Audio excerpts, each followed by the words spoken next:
I would teachers first cut అయిపోయింది ఆ video. Next continue చేస్తాను.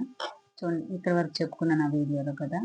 తట్టుకునే రకపు పంటలు మెరుగుపరుస్తాయి. పరిపక్వత వ్యవధిలో మార్పు, విత్తనాల దగ్గర నుంచి అదంతా ఎలా స్వల్పకాలిక పంటల వల్ల రైతులకి ఏ విధంగా అని చెప్పాను. నెక్స్ట్ 5వది విస్తృత అనుకూలత. విస్తృత అనుకూలత గల వంగడాలు అభివృద్ధి చేయడం వల్ల పర్యావరణ పరిస్థితుల వల్ల ఉత్పత్తిని స్థిరీకరించడంలో సహాయపడుతుంది. అప్పుడు ఒక రకాన్ని వివిధ వాతావరణ పరిస్థితులు వివిధ ప్రదేశాల్లో పెంచవచ్చు అనమాట. అంటే విస్తృత అనుకూలత వంగడాలు అభివృద్ధి చేయడం అనమాట. విస్తృత అనుకూలత గల వంగడాలను అభివృద్ధి చేయడం 5వది. 6వది అవసరమైన వ్యవసాయ లక్షణాలు. పొడవు విస్తారమైన కొమ్మలు, పశుగ్రాస పంటలకు కావలసిన లక్షణాలు తృణధాన్యాలలో పొట్టి లక్షణం అనువుగా ఉంటుంది. తద్వారా ఈ పంటలకు తక్కువ పోషకాలు వినియోగించబడతాయి. ఈ విధంగా కావలసిన వ్యవసాయ సంబంధ లక్షణాలు వృద్ధి చేయడం వల్ల అధిక ఉత్పత్తిని పొందవచ్చు. చూడండి, ఇక్కడ ఇచ్చాడు అవసరమైన వ్యవసాయ లక్షణాలు. పొడవు విస్తారమైన కొమ్మలు, పశుగ్రాస పంటలకు కావాల్సిన లక్షణాలు తృణధాన్యాల్లో పొట్టి లక్షణం అనువుగా ఉంటుందంట. తృణధాన్యాల్లో పొట్టి లక్షణం అనువుగా ఉంటాయి. పొడవుగా పెరిగిపోయింది అనుకోండి, తుఫాన్ వచ్చినప్పుడు పడిపోతాయి. అందుకు తృణధాన్యాల్లో పొట్టి లక్షణం అనువుగా ఉంటుంది. తద్వారా ఈ పంటలు తక్కువ పోషకాలు వినియోగించబడతాయి. ఈ విధంగా కావలసిన వ్యవసాయ సంబంధిత లక్షణాలు వృద్ధి చేయడం వల్ల అధిక ఉత్పత్తిని పొందవచ్చు. ఈ 5 రకాలు అన్నమాట. ఫస్ట్ది ఏంటి?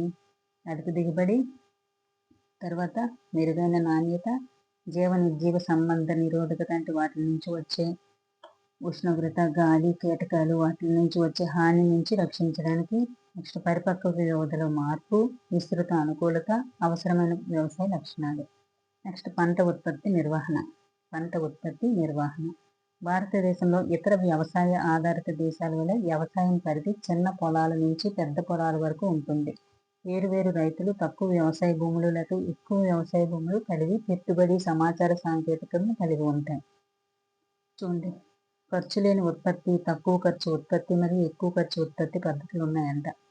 ఇందులో ఫస్ట్ చూసుకుంటే సంక్లిప్తంగా రైతులకు వివిధ వ్యవసాయ పద్ధతులు, వ్యవసాయ సాంకేతికతను చేపట్టేందుకు అనుమతించేది డబ్బు లేదా ఆర్థిక పరిస్థితులు, అధిక పెట్టుబడి, పంట దిగుబడి మధ్య పరస్పర సంబంధం ఉంటుంది. ఇప్పుడు చూస్తే పంట ఉత్పత్తి నిర్వహణ.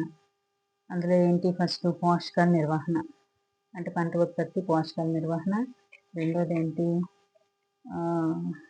పోషకాల నిర్వహణ తర్వాత రెండోది నీటిపారుదల. మూడోది పంట నమూనా.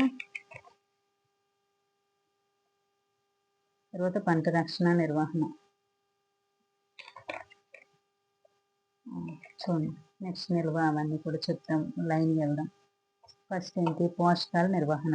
పోషకాల నిర్వహణలో చూడండి, అభివృద్ధి, పెరుగుదల, శ్రేయస్సు కోసం మనం ఆహారం ఎంత అవసరమో మొక్కల పెరుగుదలకు కూడా పోషకాలు అంతే అవసరం.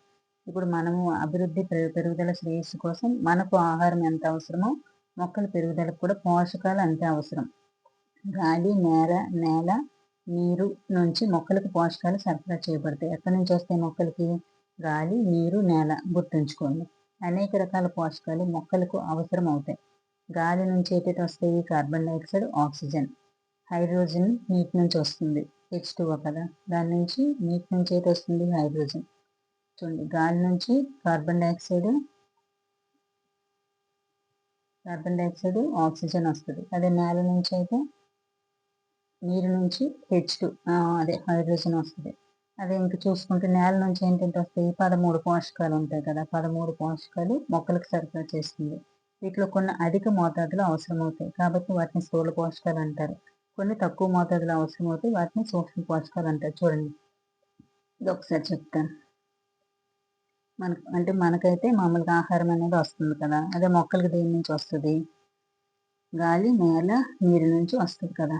ఫస్ట్ గాలి నుంచి ఏటి వస్తుంది? కార్బన్ డైఆక్సైడ్, ఆక్సిజన్ వస్తుంది. నేల నుంచి ఏటి వస్తాయి? 13 పోషకాలు వస్తాయి. నీరు నుంచి హైడ్రోజన్ వస్తుంది. అందులో ఎక్కువగా అవసరమైనవి స్థూల పోషకాలు అంటారు, తక్కువ అవసరమైతే సూక్ష్మ పోషకాలు. ఇప్పుడు చూడండి, ఇక్కడ నేను కొండ గుర్తులు పెట్టుకున్నాను. కిరణ్ సార్ కూడా ఇలాగే చెప్పారు. ఒకసారి వినండి, నీట్గా అర్థమైపోతే మరి మర్చిపోరు. ఫస్ట్ గాలి నుంచి ఏటి వచ్చాయి? Carbon, oxygen. అంటే కార్బన్ డైఆక్సైడ్లో కార్బన్ ఉంటుంది కదా, కార్బన్, ఆక్సిజన్. చూడండి, అక్కడ కార్బన్ అనేస్తే మళ్ళీ కార్బన్ డైఆక్సైడ్ అనుకోవచ్చు. Carbon, oxygen. అక్కడ కార్బన్ డైఆక్సైడ్ అయితే కార్బన్ డైఆక్సైడ్ పెట్టండి, ఆక్సిజన్ అయితే ఆక్సిజన్ పెట్టండి. కార్బన్ ఆక్సిజన్ వస్తుంది. చూడండి, గాలి నుంచి ఏంటి వస్తే కార్బన్ ఆక్సిజన్.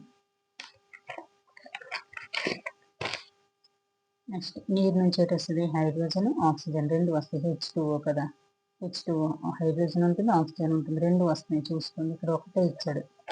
నీరు నుంచి హైడ్రోజన్ నీటి నుంచి వస్తుందని ఇచ్చాడు. ఇందులో మాత్రం హైడ్రోజన్ ఆక్సిజన్ రెండు ఇచ్చాడు, గుర్తుపెట్టుకోండి. నీటి నుంచి ఏంటి వస్తే హైడ్రోజన్ ఆక్సిజన్, H2O కదా. H2O అంటే హైడ్రోజన్ ఆక్సిజన్ రెండు వస్తాయి. నెక్స్ట్ నేల నుంచి 13 పోషకాలు వస్తాయని గుర్తుపెట్టుకోమన్నాను కదా. ఆ 13 ఏంటి చూడండి, 1 2 3 4 5 6 7 8 9 10 11 12 13.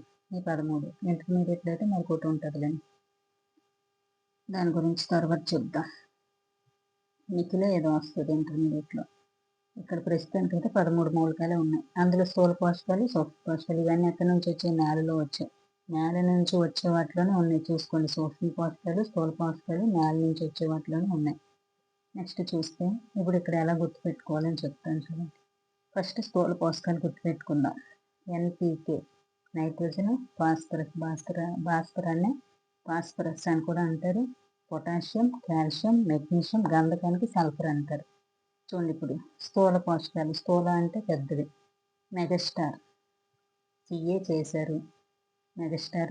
చేశారు, నా తమ్ముడు పవన్ కళ్యాణ్. ఇది గుర్తుపెట్టుకుంటే స్థూల పోషకాలు వచ్చేస్తాయి. చూడండి, మెగాస్టార్ CA చేశారు, నా తమ్ముడు Pawan Kalyan. Megastar MG, star SCA calcium, N నా తమ్ముడు కదా, N నైట్రోజన్, ఫాస్ఫరస్, పొటాషియం. చూడండి, ఇక్కడ నైట్రోజన్, ఫాస్ఫరస్ అని ఒకటే. NPK పొటాషియం అయితే. కాల్షియం CA చేశారు ఎవరు, మెగాస్టార్. మెగాస్టార్, స్టార్ అంటే S అంటే గంధకం లేదా సల్ఫర్. చూడండి, స్థూల పోషకాలు ఏంటంటే స్థూల అంటే పెద్ద కదా, మెగా అంటే పెద్ద. మెగాస్టార్ కాల్షియం, మెగాస్టార్ CA చేశారు, CA కోర్స్ చేశారు, నా తమ్ముడు పవన్ కళ్యాణ్. ఇది స్థూల పోషకాలు. మరి మర్చిపోమన్నా మర్చిపోరు. నెక్స్ట్ సూక్ష్మ పోషకాలకి వెళ్దాం. ఇక్కడ కిరణ్ సార్ చెప్పినట్టు చెప్తాను చూడండి. సూక్ష్మ పోషకాలు అంటే ఏంటి, చిన్న కదా. కంచె, ఒక ఇనుము కంచెను వేశారు. ఎవరు, మంగమ్మ అని ఒక ఆవిడ ఇనుము కంచెను వేసింది. అక్కడ ఒక రావి చెట్టు ఉంది. ఆ రావి చెట్టు కింద జింకలను పెంచింది. పెంచడానికి నీరు కావాలి కాబట్టి బోరు తీసింది. బోరు తీసిన వెంటనే అందులో మలినాలు ఉన్నాయన్నమాట. మలినాలు ఉన్నాయని ఏంటి కలిపింది, క్లోరిన్. మనకు తెలిసిందే, మలినాలు ఉంటే ఏం కలుపుతాము, బ్లీచింగ్ కలుపుతాం కదా. బ్లీచింగ్ కలిపింది. ఇప్పుడు ఇందులో నుంచి సూక్ష్మ పోషకాలు అంటే తక్కువ ఉన్నవి. చూడండి, ఇనుము కంచి వేసింది ఎవరు, మాంగనీస్ అంటే మంగమ్మ. బోరాన్ అంటే బోరు కొట్టింది. జింక్ అంటే జింకలు పెంచింది. జింకలకు నీళ్ళు కావాలి కాబట్టి బోరు తీసింది. అందులో చూడండి, రావి చెట్టు కింద జింకలను పెంచింది. రావి చెట్టు కింద పెంచింది. మంగమ్మ అనే ఒక ఆవిడ ఇనుప కంచెను వేసింది. ఒక మంగమ్మ అనే ఒక ఆవిడ ఉంది, జింకలు పెంచింది. అక్కడ ఏం చేసింది, రావి చెట్టు కింద దానికి నీరు కోసం రావి చెట్టు కిందకి జింకలను పెంచింది. తర్వాత బోరు కొట్టింది. ఆ బోరు నీటిలో మాలిన్యాలు ఉన్నాయి, మాలిబ్డము కాబట్టి క్లోరిన్ వేసింది. గుర్తుపెట్టుకోండి, ఇప్పుడు ఇవి కూడా మర్చిపోలేరు. నెక్స్ట్ చూడండి, ఈ పోషకాల లోపం మొక్కల్లో ప్రత్యుత్పత్తి, పెరుగుదల మరియు వ్యాధులకు గురి కావడం వంటి శరీర ధర్మ ప్రక్రియని ప్రభావితం చేస్తుందంటే ఈ పోషకాలు అనేది సరిగ్గా అందకపోతే మొక్కల్లో శరీర ధర్మ ప్రక్రియను ప్రభావితం చేస్తుంది. దిగుబడిని పెంచడం కోసం నేలలో ఈ పోషకాలను సేంద్రియ మరియు రసాయన ఎరువుల రూపంలో సరఫరా చేయడం ద్వారా నేలను సుసంపన్నం చేయవచ్చు. అంటే సేంద్రియ ఎరువులైనా రసాయన ఎరువుల ద్వారా అయినా ఈ పోషకాలు అనేవి మనం ఇచ్చామనుకోండి, మొక్కలు పెరుగుతాయి. ఈ పోషకాలు నేలలోకి ఎరువుల ద్వారా చేర్చి నేల సారాన్ని పెంచడం ద్వారా పంటల్లో అధిక ఉత్పత్తిని సాధించవచ్చు. నెక్స్ట్ చూడండి, స్థూల పోషకాలు అంటే ఏమిటి, వాటిని స్థూల పోషకాలను ఎందుకు అంటాం. స్థూల పోషకాలు అంటే ఏంటి, ఎక్కువ సంఖ్యలో అవసరం అవ్వాలి. అవి స్థూల పోషకాలను ఎందుకు అంటామంటే అవి ఎక్కువ మోతాదులో అవసరం కాబట్టి స్థూల పోషకాలు అంటాం. నెక్స్ట్ సేంద్రియ ఎరువులు. చూడండి, ఇప్పుడు కొండ గుర్తులు గుర్తున్నాయి కదా. స్థూల అంటే పెద్ద, మెగాస్టార్ CA చేశారంటే మెగాస్టార్ అంటే MG, స్టార్ అంటే S, CA అంటే calcium, NPK Pawan Kalyan, phosphorus, potassium, nitrogen. ఇలా గుర్తుపెట్టుకోండి, ఇవన్నీ కూడా స్థూల పోషకాలు, మర్చిపోరు. 13 పోషకాలు ఉంటాయి. ఏంటంటే అందులో స్థూల పోషకాలు ఉంటాయి, సూక్ష్మ పోషకాలు ఉంటాయి. అదే గాలి నుంచి వచ్చింది ఏంటి? Carbon, oxygen. అదే నీటి నుంచి హైడ్రోజన్, ఆక్సిజన్. నేల నుంచి ఏంటి వస్తాయి? స్థూల పోషకాలు, సూక్ష్మ పోషకాలు వస్తాయి 13. ఇవాళ గుర్తుపెట్టుకోవాలో చెప్పాను. నెక్స్ట్ సేంద్రియ ఎరువులు. సేంద్రియ అంటే ఏంటి? గుర్తుపెట్టుకోమన్నాను, కర్బన ఎరువులు. నెక్స్ట్ సేమియా అనేది కర్రలా ఉంటుందని గుర్తుపెట్టుకోమన్నాను కదా 8th క్లాస్లో. కర్బన అణువులు, సేంద్రియ ఎరువులకి ఏంటంటారు? కర్బన అణువులు. చూడండి, సేంద్రియ ఎరువులు అధిక పరిమాణంలో కర్బన పదార్థాలు కలిగి ఉంటాయి మరియు నేలకు పోషకాలను కూడా స్వల్ప మొత్తంలో అందిస్తాయి. స్వల్ప మొత్తంలో, చూడండి, సేంద్రియ ఎరువులు స్వల్ప మొత్తంలో అందిస్తాయి, నేలకు పోషకాలను స్వల్ప మొత్తంలో. అది రసాయనిక ఎరువులు తీసుకుంటే ఎక్కువ అందిస్తాయి, కానీ అది మనకి యూజ్ అవ్వదని నేర్చుకున్నాం ఫస్ట్ 6th నెక్స్ట్ 8th క్లాస్లో. మొక్కల భాగాలు కుళ్ళిపోవడం ద్వారా తయారు చేస్తారు. ఏంటి? సేంద్రియ ఎరువులు అనేవి మొక్కల భాగాలు కుళ్ళిపోవడం ద్వారా తయారు చేస్తారు. సేంద్రియ ఎరువులు పోషకాలు మరియు కర్బన పదార్థాలతో నేలను సుసంపన్నం చేసి భూసారాన్ని పెంచుతాయి. సేంద్రియ ఎరువులు కర్బన పదార్థాలు నేల స్వభావాన్ని మెరుగుపరచడంలో సహాయపడతాయి. సేంద్రియ పదార్థం నేల స్థితిగతులను పెంచుతుంది. ఇది ఇసుక నేలల్లో నీటి నిలువ సామర్థ్యం పెంచుతుంది. ఇసుక నేలల్లో నీటి నిలువ సామర్థ్యం ఏ యొక్క ఎరువులు పెంచుతాయంటే సేంద్రియ ఎరువులు. బంకమట్టి నేలల్లో పెద్ద మొత్తంలో ఉన్న సేంద్రియ పదార్థాలు అధికంగా ఉన్న నీటిని తొలగించి నీరు నిలవకుండా చేస్తాయి. సేంద్రియ ఎరువులు 2 ఉపయోగాలు ఉంటాయి. ఇసుక నేలల్లో అయితే నీటి నిలువ సామర్థ్యం పెంచుతుంది. అదే బంకమట్టి నేలల్లో ఏం చేస్తుంటుంది? అధికంగా ఉన్న నీటిని తొలగించి నీరు నిలవకుండా చేస్తుంది. నీరు లేనప్పుడు నీరు చేస్తుంది, నీరు ఎక్కువైపోతే నిలవకుండా చేస్తుందంట. మనం జీవ వ్యర్థాల్లో ఉన్న సేంద్రియ ఎరువులు వాడకం వల్ల పర్యావరణ పరిరక్షణతో పాటు అధిక రసాయనిక ఎరువుల వాడకాన్ని నియంత్రించవచ్చు. సేంద్రియ ఎరువులు వాడాలని చెప్తున్నాడు. ఈ వ్యర్థాలు ఉపయోగించడం కూడా వ్యవసాయ పదార్థాలను పునశ్చక్రం చేయడమే. ఉపయోగించే జీవ పదార్థ ఆధారంగా సేంద్రియ ఎరువులను ఎలా వర్గీకరించవచ్చు? చూడండి, సేంద్రియ ఎరువులు ఎలా వర్గీకరించవచ్చట. ఎన్ని రకాలు? 3 రకాలు. ఒకటి కంపోస్టు, వర్మీ కంపోస్టు. పశువుల విసర్జన పదార్థాలు, ఆవు పేడ మొదలగుంది. కూరగాయల వ్యర్థాలు, జంతువుల వ్యర్థాలు, గృహ వ్యర్థాలు, మనకు తెలిసిన మురుగు వ్యర్థాలు, గడ్డి, నిర్మూలించబడే కలుపు మొక్కలు మొదలగుంది. వాటిని గుంటల్లో వేసి కుళ్ళింపు చేయడాన్ని కంపోస్ట్ అంటారు. కంపోస్ట్లో సేంద్రియ పదార్థాలు మరియు పోషకాలు పుష్కలంగా ఉంటాయి. మొక్కలు, జంతువులు వ్యర్థాలు కుళ్ళిపోయే ప్రక్రియను వేగవంతం చేయడానికి వానపాములు ఉపయోగించడం ద్వారా కంపోస్ట్ తయారు చేయబడతాయి. దీన్ని వర్మీ కంపోస్ట్ అంటారు. వర్మీ కంపోస్ట్ దేని ద్వారా తయారు చేయబడుతుందంటే వానపాములు. వర్మీ అంటే ఇది పురుగులు కదా, వానపాములు. పచ్చిరొట్ట ఎరువు. రెండోది పచ్చిరొట్ట. పంట వేయడానికి ముందు జనుము లేదా గోరు చిక్కుడు లెగ్యూమినేసి మొక్కలు ఊడుస్తామన్నమాట. ఎందుకంటే నత్రజని లోపము ఉంటే తీరుస్తాయి. వంటి కొన్ని మొక్కలు పెంచి వాటిని దున్నడం ద్వారా మట్టిలో కలుపుతారు. జనుము, గోరు చిక్కుడు. చూడండి, ఇవ్వడానికి గుర్తుంచుకోండి, 2 ఇవ్వడానికి ఛాన్సెస్ ఉంటాయి. పచ్చి రొట్టె ఎరువు ఏ మొక్కలు ఉడుస్తారు అని. ఈ మొక్కలు పెంచి వాటిని దున్నడం ద్వారా మట్టిలో కలుపుతారు. ఈ పచ్చని మొక్కలు ఎరువుగా మారి నత్రజని, ఫాస్ఫరస్, భూసారాన్ని పెంచడంలో సహాయపడతాయి. ఇందులో లేదు, చూడండి, నత్రజని, భాస్వరం అంటే భాస్వరస్. ఎన్ మరియు పిఏ ఉన్నారు, కళ్యాణ్ లేరు. పవన్ ఉన్నారు, పవన్ కళ్యాణ్ కదా, ఎన్పి ఉంది. నా తమ్ముడు పవన్ కళ్యాణ్ అని చెప్పాను కదా, ఎన్పి ఉంది, కళ్యాణ్ లేదు. ఇందులో పచ్చి రొట్టెలు 3 రకాలు కదా. ఫస్ట్ కంపోస్ట్, వర్మీ కంపోస్టు, పచ్చి రొట్టె ఎరువు. రెండోది ఏంటి? మొక్కలు, రెండోది వర్మీ కంపోస్ట్, ఫస్ట్ది కంపోస్ట్, మూడోది పచ్చి రొట్టె. నెక్స్ట్ రసాయనిక ఎరువులు. తీసుకుంటే వాణిజ్యపరంగా ఉత్పత్తి చేయబడిన మొక్కల పోషకాలకు నత్రజని, ఫాస్ఫరస్, పొటాషియం, ఎన్పీకే. నా తమ్ముడు పవన్ కళ్యాణ్ కదా, ఎన్పీకే ఉంటాయి. వీటి నుంచి శాఖీయ ఉత్పత్తి, ఆకులు, కొమ్మలు, పుష్పాలు, ఆరోగ్యకరమైన మొక్కలు మొలకెత్తడానికి ఉపయోగిస్తారు. అంటే రసాయనిక ఎరువులు వేస్తారు. అధిక ఖర్చుతో కూడిన వ్యవసాయంలో అధిక దిగుబడులు రావడానికి ఎరువులు ఒక కారకంగా ఉన్నాయి. ఇప్పుడు అందరూ ఎక్కువగా రసాయనిక ఎరువులు యూజ్ చేసేస్తున్నారు, కానీ అది మంచి పద్ధతి కాదు. నెక్స్ట్ చూడండి, ఎరువులు సరైన మోతాదులో సరైన సమయంలో వాటి పూర్తి వినియోగానికి ముందు తర్వాత అనుసరించే జాగ్రత్తలను గమనిస్తూ వినియోగించుకోవాలి. ఉదాహరణకు అధిక నీటి పారుదల వలన ఎరువులు కొట్టుకొని పోయి మొక్కలు పూర్తిగా శోషించబడవు. ఈ అధిక ఎరువులు నీటి కాలుష్యం దారితీస్తాయి. చూడండి, ఎరువులు సరైన మోతాదులో సరైన సమయంలో వాటి పూర్తి వినియోగానికి ముందు తర్వాత అనుసరించి జాగ్రత్తలు గమనిస్తూ వినియోగించుకోవాలి.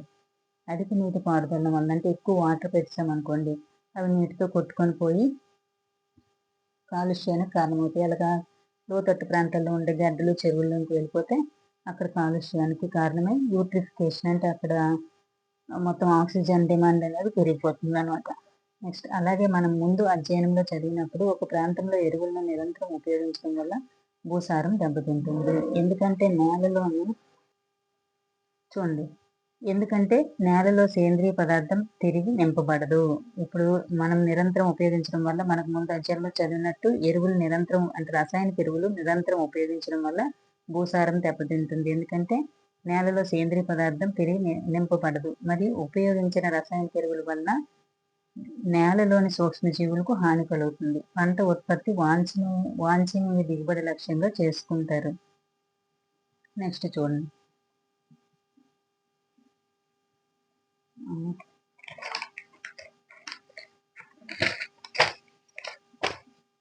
నెక్స్ట్ ఎరువులు ఉపయోగించడం వల్ల కలిగే స్వల్పకాలిక ప్రయోజనాలు మరియు నేల సారవంతం కోసం సేంద్రియ ఎరువులను ఉపయోగించడం వల్ల కలిగే దీర్ఘకాలిక ప్రయోజనాలు పరిగణలోకి తీసుకోవాలని చెప్తున్నారు. నెక్స్ట్ చూసుకుంటే సేంద్రియ వ్యవసాయం అనేది రసాయనిక ఎరువులు, కలుపు సంహారకాలు, పురుగు మందులు మొదలైన రసాయనాలు కనిష్టంగా లేదా ఉపయోగించకుండా మరియు సేంద్రియ ఎరువు గరిష్ట వాడకం వల్ల పునఃవలీకరించబడిన వ్యవసాయ వ్యర్థాలు, గడ్డి, పశువుల వ్యర్థాలు అంటే సేంద్రియ ఎరువులు ఉపయోగించాలని చెప్తున్నాడు. జీవ ఎరువుల తయారీలో నీలి ఆకుపచ్చ శైవలాలు వర్ధనం వంటి జీవకారకాల వినియోగము, ధాన్యం నిల్వ చేయడానికి వేప ఆకులు, పసుపు వంటి వాటిని జీవనాశకాలుగా ఉపయోగించడము, ఆరోగ్యమైన పంట విధానాలతో మిశ్రమ పంటలు, అంతర పంటలు. మిశ్రమ పంటలు అంటే రకరకాల పంటలు అంటే పశువులు పెంచడం, కోళ్ళు పెంచడం అవి కూడా పంటల కిందకే వస్తాయని చెప్పాం కదా. వ్యవసాయ పంటల కిందకే వస్తాయి. అంతర పంటలు అంటే ఒక పంటలో మరో పంట వేయడం అనమాట. ఇప్పుడు మామిడి తోటలో ఉందనుకోండి, మామిడి తోట ఉన్నప్పుడు మరో చిన్న ఏదో అందులో అంతర పంటగా వేయడం అనమాట. పంట మార్పిడి అంటే ఈ రోజు ఈ కాలంలో ఒకటి వేసామంటే నెక్స్ట్ 6 months తర్వాత మరో పంట వేయడం, అలా పంట మార్పిడి చేసే వ్యవసాయము. ఈ పంట విధానాలు మొక్కలకు పోషకాలు అందించడం కాక కీటకాలు, తెగుళ్ళు, కలుపు నియంత్రణలో కూడా ప్రయోజనకరంగా ఉంటుందని చెప్తున్నారు. నెక్స్ట్ రెండోది తీసుకుంటే నీటిపారుదల, అది రేపు చెప్తాం.